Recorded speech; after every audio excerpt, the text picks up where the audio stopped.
A Norfolk paramedic has joined the fight against Ebola. Pete Simpson, who works for the East of England Ambulance Service, has flown 3,000 miles to join the emergency aid mission in West Africa. He's stationed in Sierra Leone, where the disease has already claimed more than 1,200 lives. Are you scared? No, I'm not scared. You're brave? I'm proud of You're proud? We're going to beat Ebola. Yeah. We're going to clear Sierra Leone. We're going to make this a great place again. Amen. 51-year-old Pete Simpson, who's worked for the Trust for 28 years, is now based here in the capital, Freetown. Pictures sent to us from his mobile phone. He'll be coordinating the ambulance teams at the Ebola Command and Control Centre. It's a daunting challenge. You're probably wondering why all those ambulances are sitting there in the middle of the day. Why they're not out picking up patients? Well, the harsh reality is all the hospitals are full and all the isolation beds are full. So although there are sick people, they can't pick them up because they've got nowhere to take them to. Everywhere is full. For the past year, Pete has been one of the instructors here at the Trust's training centre at Helsdon in Norfolk. His colleague Luke Chamberlain thinks he's well suited to the new challenge. Pete is unquestionably dedicated to patient care, and that was evident here. And so he's just spreading his wings and doing that a little further afield. I'm not sure I'd be quite so brave, but good on him for being so. He's done charity work abroad before in Romania. He is dedicated beyond belief and a real innovator. So if they need any innovation, then Pete's the man.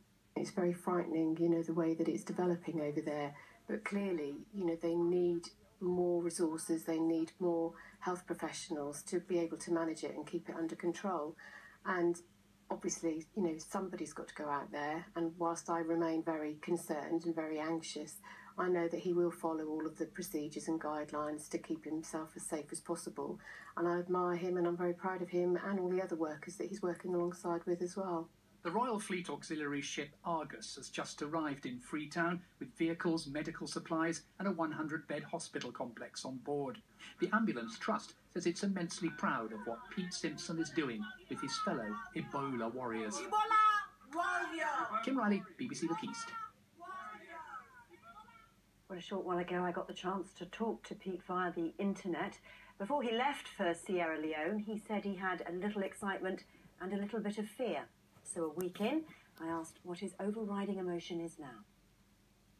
I guess for the first couple of days you take a little bit of time to acclimatise, but the weather's great, the people are friendly, the country's beautiful, and you acclimatise to the conditions, and I am less scared now and incredibly more hopeful for the people of this West African country. You're sounding very positive, but the fact is that people are dying over there.